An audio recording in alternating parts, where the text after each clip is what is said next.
한국인의 돈 낭비는 세계 최고다.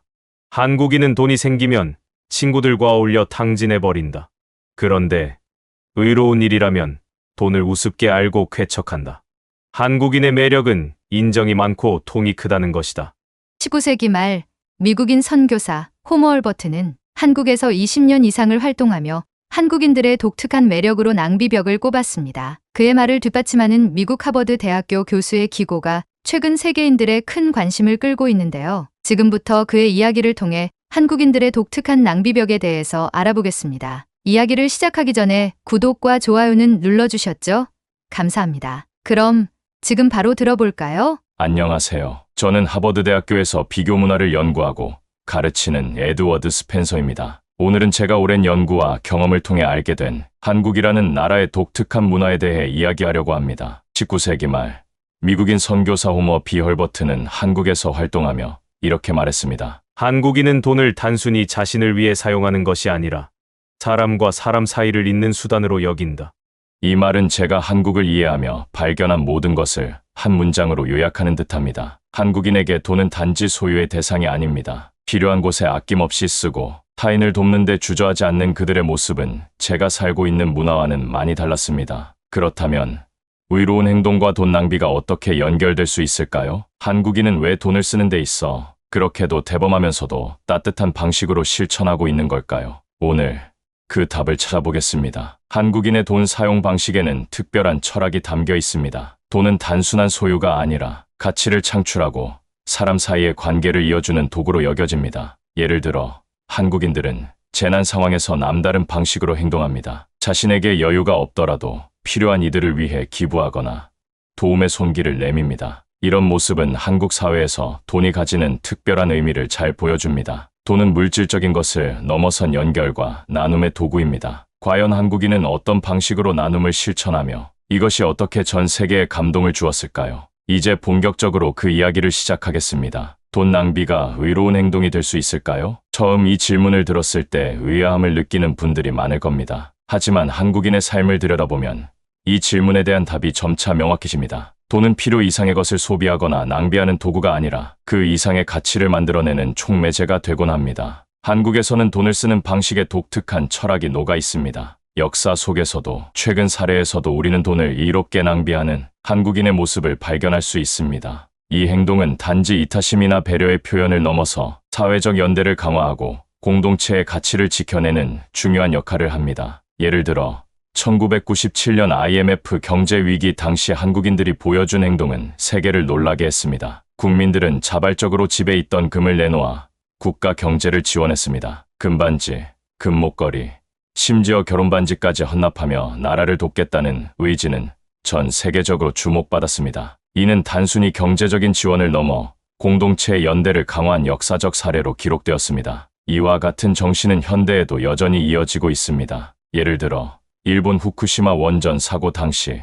한국인들은 국경을 넘어 도움의 손길을 내밀었습니다. 일본과 역사적 갈등이 있었음에도 불구하고 국민들은 모금 활동에 적극 참여하며 이웃 나라의 재난 극복을 지원했습니다. 이는 한국인의 돈 사용 철학이 단순히 자신이나 자국을 위한 것이 아님을 보여줍니다. 최근에는 이러한 나눔의 방식이 더욱 진화하고 있습니다. LA 산불 사태 당시 한인들은 선결제를 통해 피해자들과 소방관들에게 음료와 식사를 제공하며 도움의 손길을 내밀었습니다. 이들은 돈이란 내가 가진 여유를 통해 다른 사람의 삶을 더 나아지게 하는 수단이라고 믿습니다. 이런 행동은 그 자체로 사람들에게 감동을 주고 한국인의 나눔 문화를 세계에 알리는 계기가 됩니다. 그렇다면 돈을 이렇게 사용하는 한국인의 철학은 어디에서 비롯된 것일까요?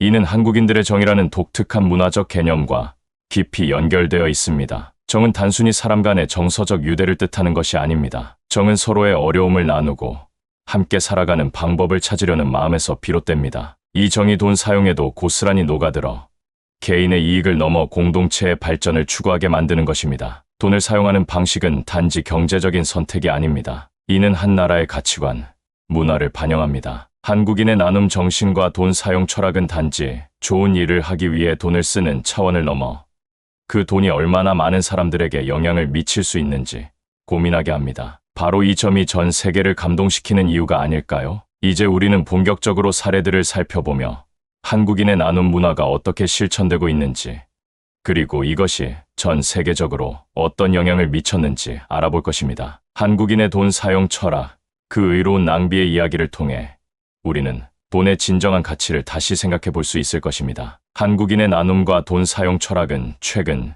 재난 상황에서도 명확히 드러났습니다. 특히 전 세계가 주목했던 몇 가지 사례를 통해 그 의로운 정신을 확인할 수 있습니다. 첫 번째 사례는 2024년 미국 캘리포니아의 LA 산불 사태입니다. LA에서 대규모 산불이 발생하며 수많은 사람들이 집을 잃고 대피소로 몰려들었습니다. 이때 현지 한인 사회는 누구보다 빠르게 움직였습니다. 한인들이 운영하는 카페와 식당에서는 선결제 시스템을 통해 소방대원과 피해자들에게 무료 식사와 음료를 제공했습니다. 한인 식당 주인들은 이렇게라도 돕지 않으면 마음이 편치 않았다며 음식을 내놓았고, 카페들은 시민들의 기부금을 받아 음료를 미리 결제한 뒤 필요한 이들에게 나누어 주었습니다. 선결제라는 방식은 피해자들이 굳이 감사 인사를 하지 않아도 마음 편히 도움을 받을 수 있게 했습니다. 이뿐만 아니라 한인 단체들은 의류와 구호품도 적극적으로 기부했습니다. 지역 내 한인 의류 브랜드는 직접 제작한 옷과 마스크,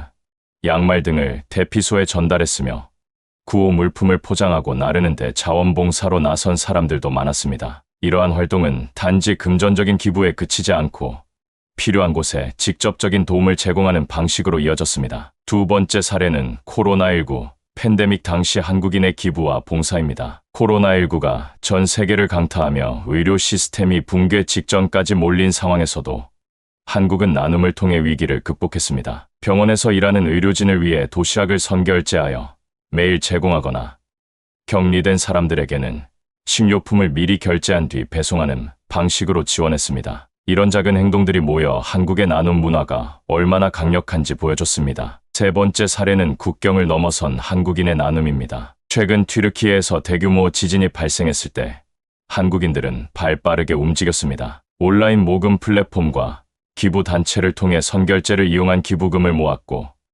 이를 통해 생필품과 의료 물품을 지원했습니다. 한 한국 기업은 재난 지역에서 필요한 것이 무엇인지 직접 조사해 지원했다며 나눔의 효과를 극대화했습니다. 이러한 사례들이 특별한 이유는 단순히 돈을 기부하거나 물품을 전달하는 것을 넘어 나눔의 과정에서 받는 이들의 존엄성을 배려한다는 점입니다. 선결제 방식은 지원을 받는 사람들에게 불필요한 부담감을 주지 않으면서도 필요한 도움을 제공할 수 있는 세련된 방식입니다. 이는 나눔과 배려가 얼마나 조화롭게 시행될 수 있는지를 보여줍니다. 세계가 재난을 맞이할 때마다 한국인의 이러한 행동은 국제사회에 깊은 감동을 주었고 나눔의 새로운 모델로 주목받고 있습니다. 이제 우리는 일상 속에서도 이러한 나눔 문화가 어떻게 자리 잡고 있는지 살펴보겠습니다. 선결제가 단지 재난 상황에만 국한되지 않고 한국인의 일상에 녹아있는 방식은 더욱 놀라운 이야기를 담고 있습니다. 한국 사회에서 선결제와 기부 문화는 일상 속에서 깊이 뿌리내려왔습니다. 특히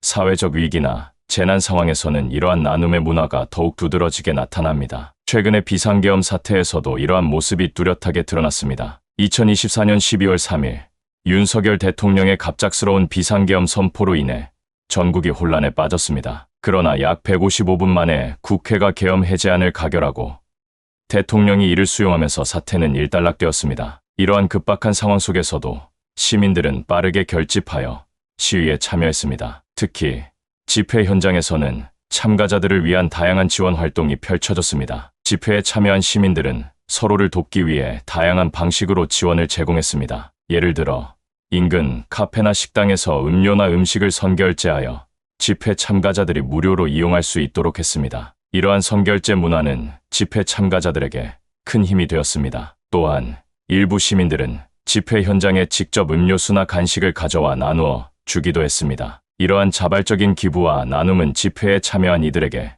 큰 위로와 지지를 제공했습니다. 이러한 모습은 과거의 집회 문화와도 연결됩니다. 1987년 6월 집회 시위 현장에서도 빵과 우유, 김밥과 음료수가 돌았으며 이는 곳곳에서 기부한 것들이었습니다. 이러한 선결제와 기부를 통한 지원은 단순한 물질적 나눔을 넘어 사회적 연대와 공동체 의식을 강화하는 데 큰 역할을 합니다. 시민들은 자발적인 나눔을 통해 서로를 지지하고 공동의 목표를 향해 함께 나아갑니다. 한국인의 이러한 나눔 문화는 단결력과 상부상조의 정신을 잘 보여줍니다. 위기 상황에서 서로를 돕고자 하는 이러한 마음가짐은 한국 사회의 강한 공동체 의식을 나타내며 이러한 문화는 앞으로도 계속해서 이어질 것으로 기대됩니다. 이러한 사례들은 한국 사회의 독특한 나눔 문화를 보여주며 위기 상황에서도 서로를 돕고자 하는 마음이 얼마나 깊이 뿌리내려 있는지를 잘 나타냅니다. 한국인의 의로운 돈 낭비는 재난 상황뿐 아니라 일상 속에서도 쉽게 찾아볼 수 있습니다. 이러한 나눔은 단지 특정 계층이나 단체의 일이 아닙니다. 한국인들은 지역사회와 일상에서 자연스럽게 선결제와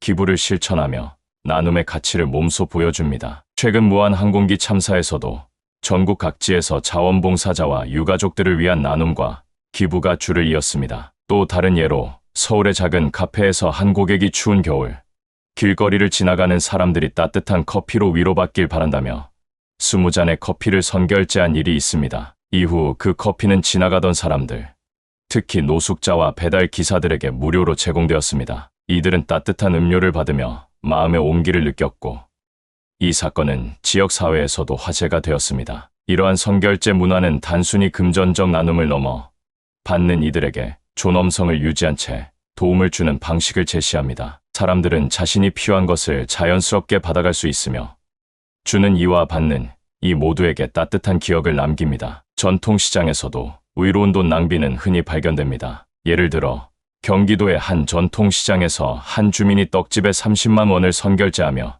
필요한 어르신들께 떡을 나누어 달라고 부탁한 사례가 있습니다. 이후 떡집 주인은 지역 내 어르신들에게 무료로 떡을 나누어 주었고 이 소식은 지역 신문을 통해 알려지며 많은 사람들에게 감동을 주었습니다. 한국에서는 개인뿐 아니라 기업과 프랜차이즈도 선결제와 나눔 문화에 적극 동참하고 있습니다. 대형 카페 프랜차이즈에서는 고객이 선결제한 음료를 복지시설이나 지역의 어려운 이웃에게 전달하는 캠페인을 자주 운영합니다. 또한 편의점 체인점에서는 고객들이 간편하게 기부할 수 있도록 결제 시스템에 기부 옵션을 추가하여 저소득층 어린이들에게 간식을 제공하는 등 지속적인 나눔을 실천하고 있습니다. 이와 같은 기업의 참여는 나눔 문화를 확산시키는데 크게 기여하고 있습니다. 한국 사회에서는 선결제나 기부가 개인적인 만족을 넘어 지역 사회와 연대를 강화하는 역할을 합니다. 동네 가게에서 자발적으로 기부금을 모으거나 작은 마을에서 전체 주민이 함께 참여하는 기부 프로젝트가 흔히 발견됩니다. 예를 들어 강원도의 한 작은 마을에서는 모든 주민이 각자의 농산물을 조금씩 기부해 지역의 어려운 가구에 전달하는 활동을 매년 이어오고 있습니다. 이처럼 일상 속 나눔은 지역 사회의 결속력을 강화하고 공동체 의식을 높이는 데 큰 역할을 합니다. 한국인의 의로운 돈 낭비는 단순히 누군가를 돕는 행동에 그치지 않습니다. 그것은 사회 전체에 긍정적인 영향을 미치며 인간관계와 공동체의 가치를 재확인시키는 중요한 문화적 특징입니다. 이제 이러한 나눔 문화가 어떻게 과거의 역사 속에서부터 발전해 왔는지, 그리고 이를 통해 한국이 전 세계에 어떤 메시지를 전달하고 있는지 살펴보겠습니다. 나눔은 단지 물질적 지원이 아니라 한국인의 정신과 문화를 대변하는 상징적 행위임을 확인할 수 있을 것입니다. 한국인의 의로운 돈 사용과 나눔 정신은 단기간에 형성된 것이 아닙니다. 오랜 시간에 걸쳐 발전된 이 문화는 여러 역사적 순간에서 확인할 수 있습니다. 그 중에서도 1997년 IMF 외환위기 당시의 금 모으기 운동은 전 세계를 놀라게 한 대표적인 사례입니다. 1997년 한국은 심각한 외환위기에 직면했습니다. 갑작스러운 경제 위기로 인해 국가 채무가 급증했고 정부는 국제통화기금 IMF로부터 구조 조정을 요구받았습니다. 이 시기는 기업들이 도산하고 대량 실업이 발생하며 국민들에게 큰 고통을 안겼습니다. 그러나 이 어려운 상황 속에서 한국인들은 놀라운 결단을 내렸습니다. 국가가 외환을 확보해야 한다는 사실이 알려지자 국민들은 자발적으로 자신의 금을 내놓기 시작했습니다. 금반지, 금목걸이, 심지어 결혼반지와 돌반지까지 아낌없이 헌납하며 나라를 살려야 한다는 의지를 행동으로 보여주었습니다. 금 모으기 운동은 1998년 1월 5일 대한적십자사와 한국은행이 주도하며 시작되었습니다. 첫날에만 약 200kg의 금이 모였고 이 운동은 전국적으로 확산되었습니다. 학생들, 어르신들, 회사원들까지 계층과 세대를 막론하고 참여하였습니다. 결국 약 350만 명이 참여하여 총 227톤의 금을 모았고 이를 통해 약 21억 달러 상당의 외환을 확보할 수 있었습니다. 이 기록은 단순히 물질적 기여를 넘어 국가적 위기에서 국민들이 어떻게 단결할 수 있는지를 보여주는 상징이 되었습니다. 금 모으기 운동은 국제사회에서도 큰 화제가 되었습니다. 세계 각국의 언론은 한국 국민들이 보여준 희생과 단결력을 집중 조명했습니다. 국민들이 자신의 금을 헌납하여 국가를 돕는 모습은 전례가 없는 일이라는 평가와 함께 이는 경제 위기를 극복하는 데 있어 국민적 연대가 얼마나 중요한지를 보여준 사례로 기록되었습니다. 이러한 정신은 현재에도 이어지고 있습니다. 최근 재난 상황에서의 선결제 문화나 기부 활동은 금 모으기 운동의 현대적 버전이라 할 수 있습니다. 사람들은 여전히 공동체를 위해 자신의 것을 나누는 데 망설이지 않으며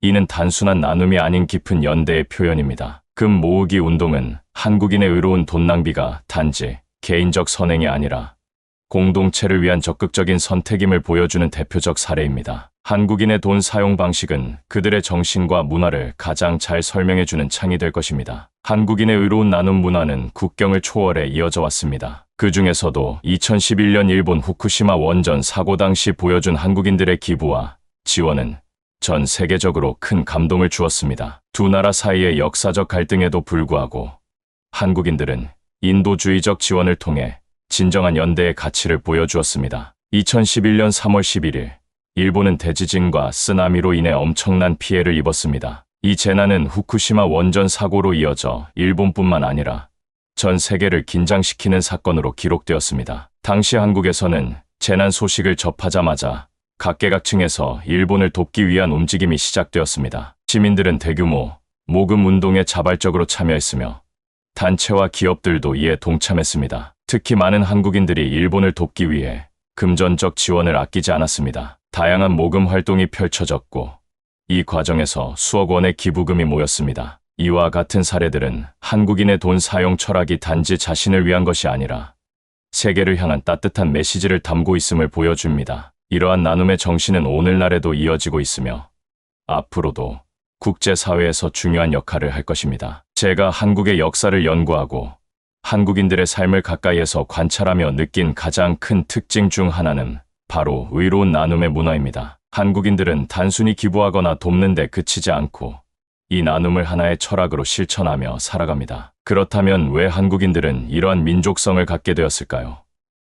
그리고 이 특성이 왜 세계적으로 독특하며 우리가 이를 본받아야 하는 이유는 무엇일까요? 먼저 한국인들이 이런 나눔의 정신을 갖게 된 배경을 살펴보면 역사와 문화의 맥락이 깊이 자리 잡고 있음을 알 수 있습니다. 한국은 수많은 외세의 침략과 전쟁, 그리고 가난을 경험했습니다. 그러나 이러한 고난 속에서 한국인들은 생존을 위해 서로를 돕고 연대하는 법을 배웠습니다. 공동체의 생존이 곧 개인의 생존과 직결되었기에 이들은 어려움 속에서 서로를 버팀목 삼아 살아갔습니다. 특히 한국의 전통적 가치관인 정은 이러한 민족성을 이해하는 중요한 열쇠입니다. 정은 단순한 감정적 연결이 아니라 서로의 아픔과 어려움을 나누고 함께 이겨내려는 공동체 의식을 뜻합니다. 이는 역사 속에서 한국인들이 위기를 극복하는 원동력이 되었고 이러한 문화적 특성은 오늘날에도 강하게 이어지고 있습니다. 한국인들의 나눔이 세계적으로 독특한 이유는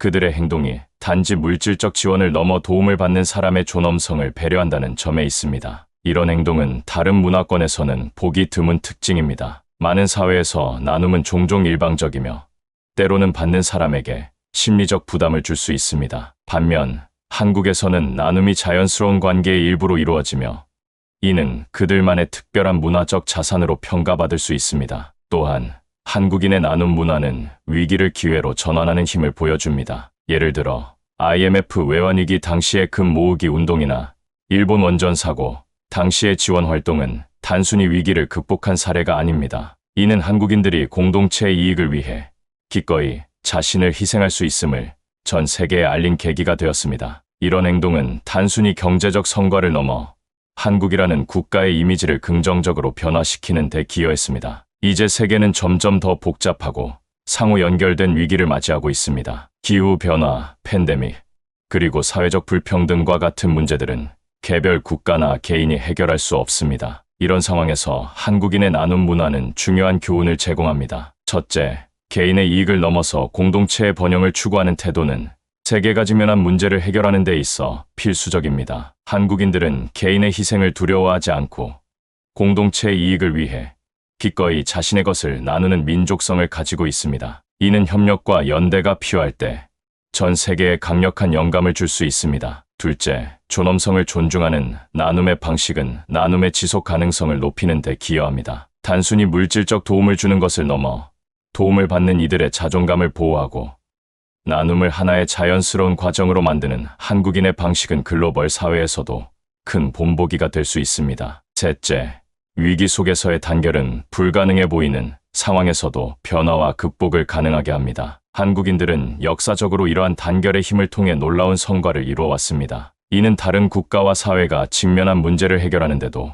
귀중한 교훈을 제공합니다. 결론적으로 한국인의 의로운 나눔은 단지 한국의 독특한 문화적 특징이 아닙니다. 이는 현대 사회가 직면한 많은 문제를 해결하는 데 필요한 중요한 가치이자 원칙입니다. 우리가 한국인들의 나눔과 연대의 정신을 배우고 실천한다면 더 나은 세계를 만들어가는 데 큰 힘이 될 것입니다. 한국인의 나눔과 의로운 돈 사용은 단순한 선행을 넘어선 깊은 철학과 문화적 가치를 보여줍니다. 그들은 개인의 이익을 넘어 공동체의 번영을 위해 자신을 희생하며 나눔을 하나의 삶의 방식으로 실천하고 있습니다. 역사적 아픔과 위기 속에서 뿌리내린 이러한 민족성은 오늘날에도 한국 사회를 움직이는 중요한 원동력이자 전 세계가 주목하는 모범이 되고 있습니다. 한국인은 역사적으로 수많은 위기 속에서 서로를 믿고 돕는 방식으로 어려움을 극복해왔습니다. 이제 우리는 이러한 한국인의 나눔 문화가 단지 그들만의 특징이 아니라 전 세계가 본받아야 할 중요한 가치임을 알게 되었습니다. 나눔은 물질적인 도움에 그치는 것이 아니라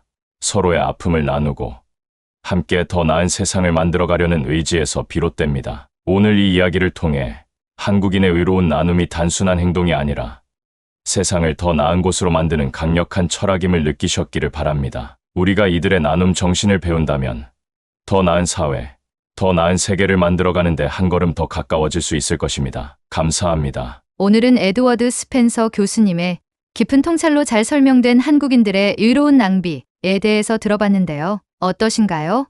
이런 낭비라면 자랑스러운 낭비 아닌가요? 정말 한국 사람들의 남다른 이타심은 세계에서 그 유래를 찾기 힘들 정도일 것 같습니다. 오늘의 이야기도 같이 공감하셨다면 구독과 좋아요 부탁드려요. 끝까지 시청해 주셔서 감사합니다.